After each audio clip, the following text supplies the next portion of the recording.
பெரியவர்களே, பெரியோர்களே, தாய்மார்களே, தூத்துக்குடி வாழ் மக்களே, உங்கள் அனைவருக்கும் இன்றைய தினத்திலே நம்முடன் வேடன் பத்திரிகையின் மாவட்ட நிருபர்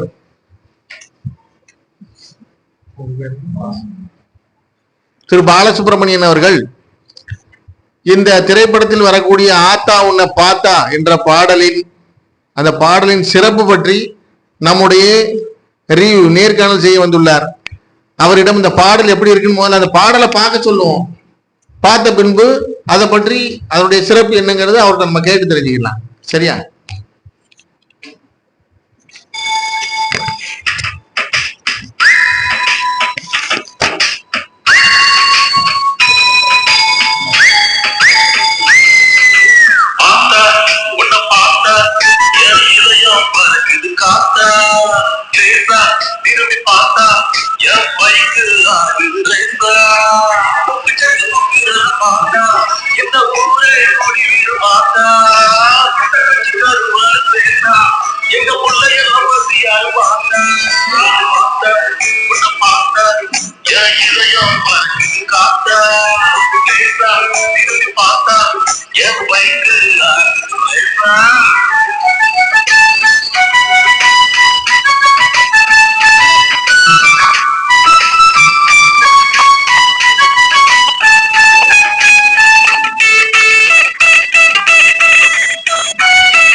நீங்க பாத்தீங்க இந்த பாட்டு உப்பளத்துல எடுத்தது.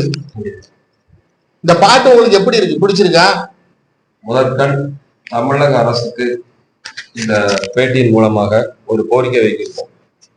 ஏனென்றால் தமிழில் பெயர் வைக்க வேண்டும் என்ற நோக்கத்துல இந்த படத்துக்கு பெயரே உயிர் மூச்சு, சுத்தமான தமிழ். உப்பள தொழிலாளர்களுக்கு வாழ்க்கையில் உயிர் மூச்சு கொடுக்கின்ற வகையில் இந்த பாடல் அமைந்துள்ளது. அதாவது மழைக்காலங்கள்ல விளைச்சல் எடுக்க முடியாது, வெயில் அந்த காலங்கள்ல உற்பத்தி பண்ணி அவங்க படுற கஷ்டங்கள், வெக்க, வெயில், உப்புனுடைய எரிச்சல், இதெல்லாம் கணக்கு பண்ணி அவங்களுடைய உண்மையான முகத்தை எவ்வித வியாபார நோக்கத்தோடு இல்லாம தன்னோட பாக்கெட்டை நிரப்புறதுக்கு இந்த பட தயாரிப்பாளர் எந்தவித முயற்சியும் எடுக்கல. கண்டிப்பான முறையில தமிழ்நாட்டுல ஒரு மாற்றம் வரும். எப்படின்னு கேட்டீங்கன்னா, அரசியல்வாதியால இனி முடியாது. மற்றவர்கள் படம் எடுக்கிறாங்கன்னா திரைப்படத்துல இப்ப எப்பன்னா வியாபார நோக்கத்தோடு எடுக்கிறாங்க. கோடி கோடியா சம்பாதிக்கணும், நடிகர்களுக்கே கோடி கோடியா கொடுக்கணும்னு இருக்கிறாங்க. இது மொத்த செலவே பார்த்தா கம்மியான பட்ஜெட்ல எடுத்திருக்கிறாங்க. ஆனா மன நிறைவோடு எடுத்திருக்கிறாங்க. இந்த படத்துல ஹார்ட் வலி வந்தால் அவசர உதவி எந்த முறையில செய்யணும் அப்படிங்கிறத செய்முறை விளக்கத்தோட அழகா பண்ணியிருக்காங்க.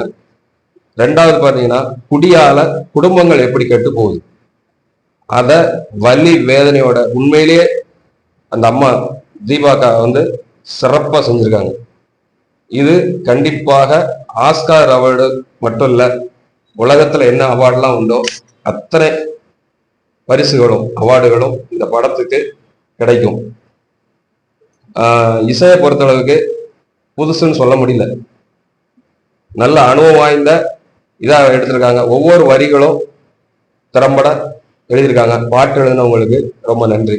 ஏன்னா தூத்துக்குடி உப்பு மண்ணு, இந்த உப்பு மண்ணினுடைய பெருமையை ஒரு சிலர் தான் கொண்டு வந்து நிலைநிறுத்துறாங்க. குறிப்பா முன்னால பாத்தீங்கன்னா சந்திரபாபு காமெடி நடிகர், அவரு அந்த நடிச்சாலே அர்த்தங்கள் இருக்கும். அடுத்து பார்த்தா தூத்துக்குடி மாவட்டத்துல கோவில்பட்டியை சார்ந்தவர் சார்லி. அதுக்கப்புறம் பாத்தீங்கன்னா நம்ம தூத்துக்குடி காமெடி நடிகர் செந்திலெல்லாம் தாண்டிடுவார். செந்திலுக்கு ரிட்டையர் கொடுத்துருவாரு, ஏன்னா அதே தொப்பா இருக்கு. ரெண்டாவது பாத்தீங்கன்னா அவரை குறை சொல்லல, அவர் ஒரு ஜாம்பவான்னாலும் அந்த இடத்த வடிவேலத்தோட தாண்டி வருவார். எழுதி வச்சுக்கிட்டு அவங்க எல்லாம் மிகப்பெரிய நடிகர்கள். அவங்க வாழ்க்கையில ஏகப்பட்ட விஷயங்களை கற்றிருப்பாங்க. அத எல்லாரும் புதுமுகமா இன்னைக்கு பெரிய ஜாம்பவான் ஆயிருக்காங்க. தூத்துக்குடியில 3வது பெரிய ஜாம்பவான் கண்டிப்பான முறையில சுமங்கலி சதீஷ் அவர்கள் வருவாங்க. வளரும், அதற்கு உண்டான முயற்சிகளை மேற்கொள்ளும். இது தமிழ்நாடு அரசுக்கு மீண்டும் ஒரு கோரிக்கை, இந்த படத்துக்கு மானியம் கொடுத்து இந்த தயாரிப்பாளர்களையும் இந்த மாதிரி கலைஞர்களை ஊக்குவிச்சால் தமிழ்நாட்டிற்கு தேவையான, ஏன் உலக நாடுகளுக்கு தேவையான கருத்துக்கள் நல்ல விஷயங்கள் கிடைக்கும் என்பது இது பொதுவாகவே தூத்துக்குடி ஊர்ல ஏகப்பட்ட பெரிய பெரிய கோடீஸ்வரங்கள் ஜாம்பவங்கள்லாம் இருக்காங்க. எல்லார் மனசுலயுமே ஒவ்வொரு கதைக்களம் இருக்கும். ஆனா அந்த கதைக்களை வெளியே வருமானா வராது. இப்ப செய்யலாம், அப்ப செய்யலாம், இப்ப செய்யலாம், இப்படி செஞ்சிடலாம்னு யோசிப்பாங்க. ஆனா அந்த சமயம் அவங்க நினைக்கக்கூடிய ஆளுங்க அவங்க கையில இருப்பாங்களா அப்படிங்கிறது தெரியாது. ஒரு சில விஷயங்களை விசாரிப்பாங்க. ஒரு சில விஷயங்களை விசாரிச்சுக்கிட்டே இருக்கும்போது இன்னொருத்தன் சொல்லுவான். அந்த சினிமாங்கிறது எப்படின்னு கேட்டீங்கன்னா, கடல்ங்கிறத விட இது ஒரு ஆறு மாதிரி, ஒரு நாடு ஓடிக்கிட்டு வச்சுக்கோங்களேன். கடல்ல கலக்குன்னு வச்சுக்கோங்க. இந்த கடல்ல கலக்கும் போது ஒருத்தர் சாக்கடையை விட்டு உள்ள விடுவான் இந்த ஆத்துக்குள்ள. நம்ம அவனை கிராஸ் பண்ணி தான் அந்த நல்ல தண்ணி ஓடிட்டு கடல்ல கலக்கணும். அதனாலதான் சொல்றது, கடல்ல நம்ம பகுதியிலே இல்ல. இது எதுக்காக சொல்ல வரேன்னா ஏகப்பட்ட பேர் ஏகப்பட்ட கதைக்களத்தை வச்சுட்டு அதை சினிமாவாக்கணும்னு சொல்லி யாராவது ஒரு டைரக்டரை கூப்பிட்டு பேசுறாங்க, வச்சாங்க.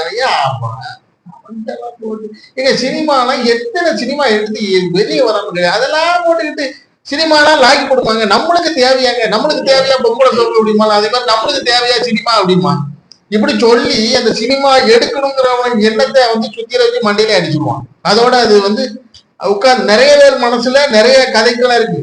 எல்லாம் பெரிய பெரிய ஆட்கள் மனசுல எல்லாம் சிலவங்க இப்போ நாங்களும் ஒரு 3-4 படம் நடிச்சிட்டோம் அப்படின்னா உடனே சில கூட்டு வச்சு கொஞ்சம் நம்மளுக்கும் ஒரு ரெஸ்பான்ஸ் கொடுத்து உட்கார்ந்து சில கதைகளை சொல்லுவாங்க. என் மனசுல இப்படி ஒரு கதை இருக்கு அப்படிம்பாங்க. கேட்கும்போது ரொம்ப அருமையா இருக்கும். ஆனா அவங்க கூட இருப்பாங்க சிலவன் சிங்டாக் அடிச்சுட்டே உட்காந்துருப்பான். அந்த மாதிரி ஏதாவது ஒரு புல்லுருவி உட்காந்துருப்பான். அந்த புல்லுருவி என்ன சொல்லுவாங்க, எங்க இவங்களை தாண்டி இந்த சின்ன பயிர்களையும் வளர்த்து விட்டுருவானோ அப்படின்ட்டு. ஐயா அதெல்லாம் செய்யாதீங்க, நீங்க செஞ்சீங்கன்னா அவனை என்னத்தையாவது ஒன்று பண்ணி உங்களை எங்கேயா இழுத்து விட்டுருவான. படங்கள்லாம் எந்த படங்கள் நல்லா ஓடி இருக்கு, எந்த படம் இதா இருக்கு அப்படின்னு சொல்லி குழப்பி விடுறதுக்குன்னு ஒரு கூட்டம் இருக்கு. உருவாக்குறதுக்கு கூட்டம் இருக்கு, ஆனா குழப்பி விடுறதுக்கு அதிகப்படியான கூட்டங்கள் இருக்கு. இந்த கூட்டங்களோட வேலை இப்படி இருக்கு. நம்ம உருவாக்குறது ரொம்ப கஷ்டம், அடிக்கிறது ஒரு செகண்ட்ல அடிச்சிடலாம். அப்படிங்கும்போது இந்த கூட்டங்களோட வேலை அந்த மாதிரி ஒரு செயல்பட முடியாம தடுத்து நிறுத்துறதுதான். நீங்க சொன்ன மாதிரி இது அண்ணன் இவங்க ஓம் சக்தி சங்கர்ல சொன்ன மாதிரி இது கடவுளோட ஒரு ஆக்கம் தான். மக்கள் மனசுல ஒரு கருத்தை கொண்டு போய் கடவுள் நேரடியா தம்பி பிடிக்காத கிளாஸ் வீட்டுக்கு அப்படின்னு சொல்ல மாட்டாரு. நம்ம அதனுடைய தீமை என்ன அப்படின்னு எடுத்து சொன்னாதான் அது கேட்க விடுவாங்க இல்லையா? அப்படிங்கிற ஒரு விஷயத்த இந்த சூழ்நிலைதான் ஒரு சாப்பாடு நிறைய செலவாடு நிறைய சாப்பாடு வைக்கிறோம், அறுசுவை எல்லாமே வைக்கிறோம். அதுலயே தேவையானது நம்ம எடுக்கிறோம். அதுபோல விமர்சனங்களை நல்லதை எடுத்துக்கணும், கெட்டதை விட்டுட்டோம்னா நம்ம இவ்வளவு முயற்சியில நீங்க சொன்ன மாதிரி தூத்துக்குடியில பல பேர் முயற்சி பண்றாங்க, எல்லாம் செஞ்சுறாங்க. ஆனா இன்னைக்கு திரையில ஸ்கிரீன்ல வந்தது யாரு? நீங்க தான். இந்த நிறுவனம் பிராட்வே சுந்தர் அவர்களுக்கு தயாரிப்புக்கு உதவுன அது நான் இந்த இடத்துல இந்த லைவ்ல இந்த இடத்துல நான் ஒண்ணு சொல்லிக்கிறேன். நாங்க எத்தனை லட்சத்துக்கு படம் எடுத்தாலும் சரி, எத்தனை கோடிக்கு படம் எடுத்தாலும் சரி, எங்க படம் எதுவுமே தேக்கத்துல இருக்காது. இந்த இடத்துல சவால் விட்டு சொல்றேன், எத்தனை பேர் படம் எங்க எடுத்தாலும் சரி, எங்க படம் இன்னைக்கு சென்சார் போர்டுக்கோ கியூப் சென்டருக்கு கியூப் தியேட்டருக்கு போனா, கியூப் சினிமாஸுக்கு போனாலே உள்ள வாங்க சுந்தர் சலிக்கு அடிச்சு பேசுற மாதிரி அவர் நல்லா அங்க உள்ள ஆட்சிகிட்ட ஒரு நல்ல அணுகுமுறையில பழகி வச்சிருக்காரு. அதனால சுந்தர் ஒரு படம் எடுத்தாருன்னா அது கிட்டத்தட்ட அந்த தோசையை ஒரு 3 மாசம் வரைக்கும் அங்க 3 மாசத்துக்கு மேல அது போட மாட்டாரு. டப்புனு எடுத்து தியேட்டர்ல ரிலீஸ் பண்ணிட்டு அடுத்த கட்ட வேலையை பார்த்துட்டு போயிருப்பாரு. இன்னைக்கு தூத்துக்குடி ஊர்ல எத்தனையோ ஒரு படம் எடுக்கங்க, 4 வருஷம் 5 வருஷம் வந்தா வருது, மேல வருது, கீழே வருது அப்படிங்க சொல்லி அதையே ஒரு தொழிலா வச்சு நிறைய பேர் வாழ்ந்துகிட்டு இருக்காங்க. இந்தியாக்காரனுக்கு ஒரு கதை ஒன்று, நண்டு கதை. நீங்க முன்னேறிடக்கூடாதுன்னு சொல்லிட்டு என்ன பண்ணுவோம், நான் 2 காலை பிடிச்சிருந்த மாதிரி அந்த மாதிரி செஞ்சவங்க எல்லாம் கீழே கிடக்காங்க. உழைப்ப நம்பி, கதையை நம்பி, கருத்தை நம்பி இன்னைக்கு பிராட்வே சுந்தர் அவர்களா இருந்தாலும் சரி, அவங்களுடைய தயாரிப்பாளராக இருந்தாலும் சரி, மன உறுதியா இருக்க போய் தான் அந்த மன உண்மையில மன உறுதி தைரியம் ஒரு பாக்கெட்டை நிரப்பணுங்கிற எண்ணம் இருந்ததுன்னா மன உறுதி ஐயோ படத்தை எடுத்துட்டு தேர்தல் எலெக்ஷன் மாதிரி ஒரு படத்தை எடுத்து கொஞ்சம் பாக்கெட் நிறைக்கலாம், எலெக்ஷன் ரிசல்ட்டுக்கு இருக்கிற மாதிரி இருக்கிறவங்களுக்கு வெடிச்சிடும். ஆனா இது அப்படி இல்ல, நல்ல கருத்தை விதைச்சிருக்கோம். இந்த விதை மக்கள்கிட்ட திருந்தினாங்கன்னு சொல்லி சங்கர்ஜி சொன்ன மாதிரி 50,000 பேர் திருந்தினாலே இந்த பிராட்வே சுந்தர் நிறுவனம், இந்த ஜோதிமணி, 50,000 மிஸ்ஸஸ் எல்லாருமே 1000 பேர் திருந்தினாலே நமக்கு இந்த கண்டிப்பான முறையில ரிசல்ட் நல்லபடியா கொடுக்கும். முதல்ல கொஞ்சம் தேக்கத்துல இருக்கிற மாதிரி நினைக்காதீங்க. இது சில படங்கள் வந்திருக்கு, லேட்டா ஹிட் ஆயிருக்கு, ஹிட் அடிக்கு. இதே மாதிரி இந்த கருத்துகள், இந்த செய்திகள் மூலமா உங்களுக்கு விளம்பரத்துறை மூலமாக நாங்க சப்போர்ட் பண்ண தயாரா இருக்கிறோம். ஏன்னா நல்ல கருத்து, பத்திரிகையாளர்கள் சப்போர்ட் எங்களுக்கு இருக்கு. அதனால பத்திரிகையாளர் சப்போர்ட்டா கண்டிப்பான முறையில மக்கள்கிட்ட எடுத்து செல்றோம். செல்லும் போது உங்களுக்கு நீங்க சொன்ன மாதிரி 200 தியேட்டர்ல தமிழ்நாட்டுல இருக்கிற அனைத்து மாவட்டத்திலயும் போட்டி போட்டு பிராட்வே சுந்தர் படமா வாங்க, ஆள் நாங்க வரோம், நீங்க வரோம்னு சொல்லி, எப்படி சுந்தர்சி சாரோட படமா வாங்க பாப்பா, அதுல ஒரு காமெடி கருத்து இருக்கும். பேய் படம்னால அதுல ஒரு இது விஷயம், படம் பேர் பூஜை போட்ட உடனே அடுத்த படத்தை உங்களுக்கு புக்கிங் பண்ண தியேட்டர் கொடுக்கறதுக்கு ரெடியா வருவாங்க. இது நல்லபடியா நடக்கும், சந்தோஷமான விஷயம். அவர் குலசேகரப்பட்டினம் முத்தாரமான அவ ஆசீர்வாதத்தோட கண்டிப்பா சொல்றேன்.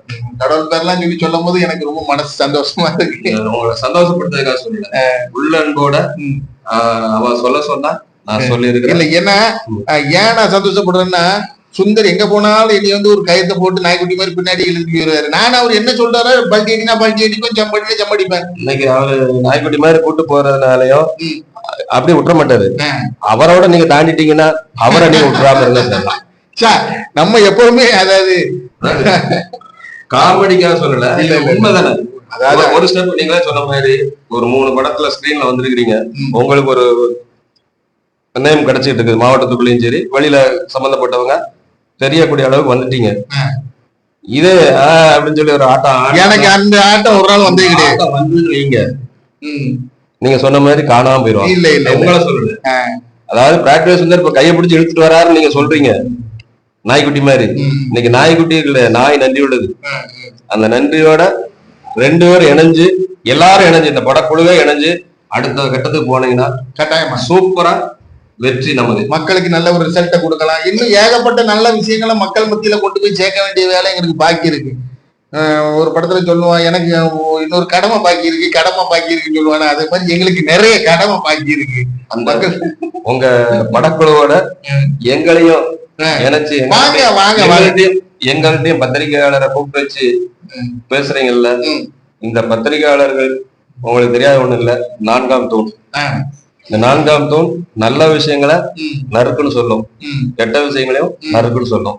உங்க படக்குழு கண்டிப்பான வெற்றி வாய்ப்பான படக்குழுவா சிறப்பும்பட அகில உலகம் ஹாலிவுட் வரைக்கும் போகக்கூடிய அளவுக்கு வாழ்த்த விரும்புறேன். நன்றி. நன்றி நேயர்களே. அண்ணன் சொன்ன விஷயத்தை கேட்கும் போது மனசுக்கு ரொம்ப சந்தோஷமா இருக்கு. அவங்க வாக்குப்படி அதை கேட்டுட்டு நம்ம சந்தோஷமா இருக்காம அந்த லட்சியத்தை நோக்கி ஓடுறதுக்கு நம்மளும் செயல்படணும்னு கேட்டுக்கிட்டு உங்களிடமிருந்து விடைபெறுகிறேன். நன்றி, வணக்கம். சுனங்கலி சார்.